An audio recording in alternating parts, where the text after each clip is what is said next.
We are back with a recap of the Browns putting a hurting on the Bengals on Monday Night Football in Cleveland. Final score 32-13. I can't think of anything bad to think of for this Browns game. At least, well, maybe some instances of a play or two, but nothing overall that was bad for this Browns game. And there was a lot of positives to go here. This video probably will actually be a little longer than my usual Browns breakdowns, but this game started out pretty much kind of the same as last year's first game where the Browns blew out the Bengals, where the Bengals got the ball first. They were driving the ball down the field pretty well with relative ease, and you're thinking they're at least going to get 3 points out of this. And then an interception is thrown, although this time this one wasn't really Joe Burrow's fault that much. It was just Myles Garrett making a really good play to tip that ball, and the interception ended up going to A.J. Green. Usually when you say that A.J. Green has a really good catch in a Browns-Bengals game, that is usually not something that is in favor of the Browns. That usually means a Bengals wide receiver is having a game. But this time it's the Browns cornerback getting an interception, which is nice. And I do want to give a huge shout out to the defense in this one.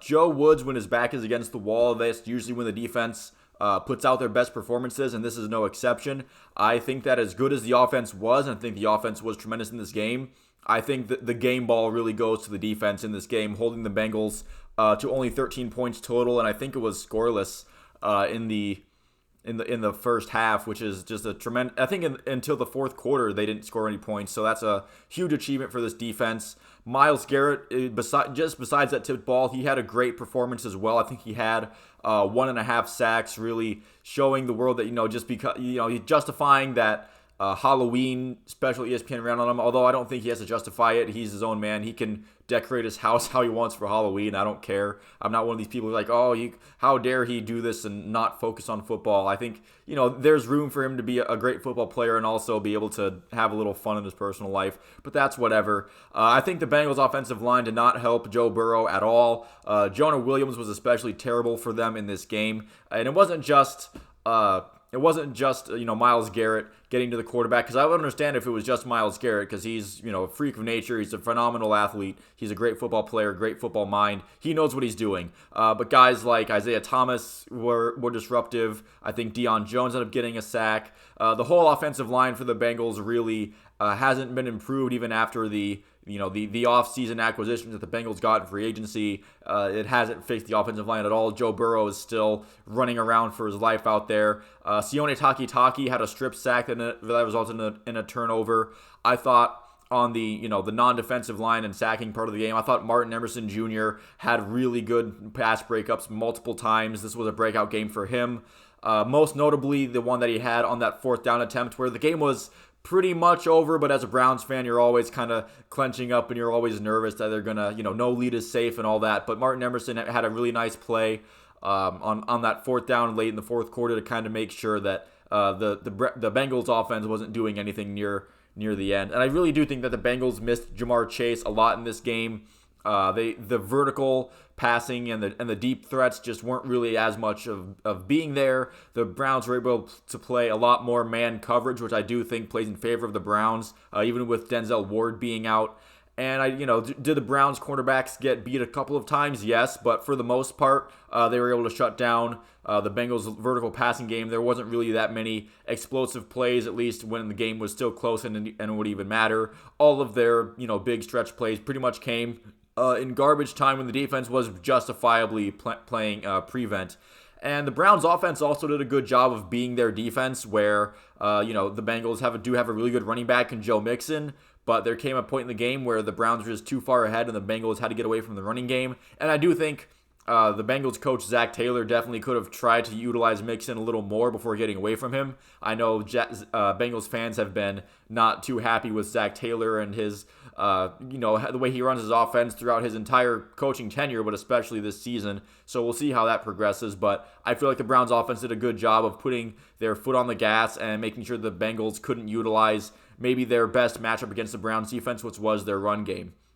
The Browns did have injury issues as well. I talked about Jamar Chase being out, but the Browns had Denzel Ward, Owusu Koromoa, Jacob Phillips that was out for the season, Wyatt Teller, and David Njoku were just some of the players, the impact players who were all out for this game. I think the offense in the second half was brilliant, and I honestly don't think the offense in the first half was that bad either. But that reverse pass that Amari Cooper had to throw with Nick Chubb on the reverse. Yeah, don't call it ever again. That play probably never should have made it to the play sheet, but now we've seen it in practice that it doesn't work. I don't want to see any inkling of that play. And with that play, you kind of knew it was going to be weird because Chubb lined up as a fullback, and I think they had one of their receivers lined up in the running back position. I don't think it was Kareem Hunt that was there on that play. But so they hand off to Chubb, and he threw it to Cooper. That play was a mess. But besides that, Chubb was involved after the first quarter. He only got 2 carries in that quarter. Although I do think that is, again, a result of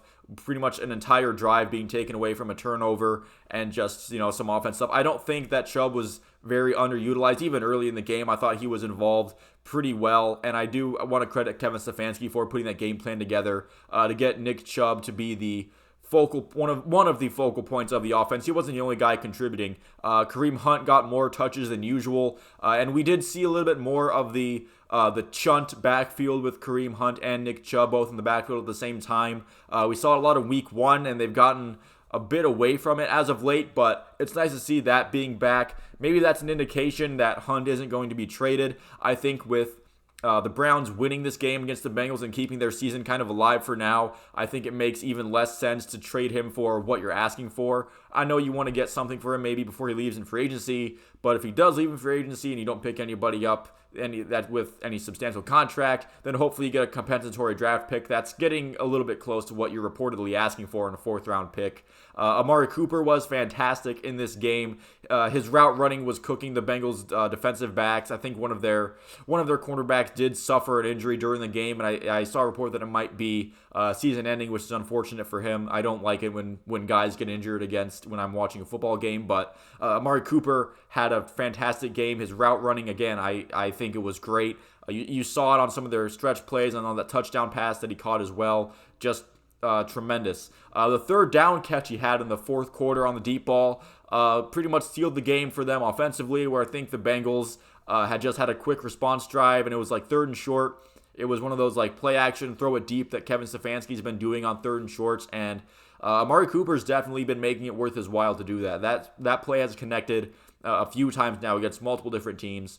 And Amari Cooper just beats 2 of the Bengals guys deep, and Jacoby Brissett's able to get it to him, and Amari Cooper makes a fantastic catch on that play. So his play this year has been fantastic. He has been well worth the 5th-round pick that they gave to the Cowboys for him.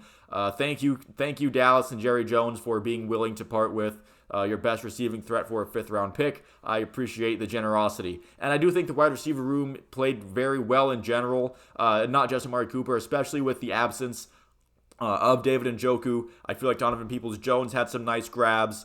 We saw Michael Woods having a couple plays of impact for the first time really this year, and I thought David Bell made some nice catches down the stretch as well. So the wide receiver room, the rest of the wide receiver room besides Amari Cooper, they weren't too prevalent, but I do feel like they did a very nice job playing in the support role. I think Jacoby Brissett played more like we expected him to for the most part, rounding back into form of being able to make the good throws. Not too many mistakes, although there was that one screen play where Kareem Hunt probably should have chipped the guy rushing him, and that play was just a mess in general. Not surprised that it in a turnover, but whatever. And I feel like the Browns are playing connected and almost that underrated sense of fun that you feel when good teams are really feeling it.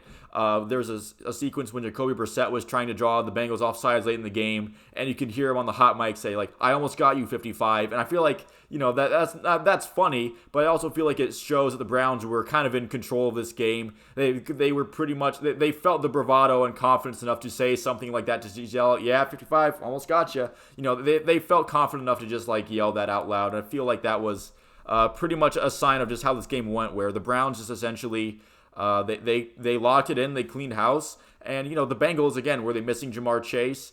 Probably, but the Bengals still have tons of offensive weapons that you would hope to be able to pick up the slack.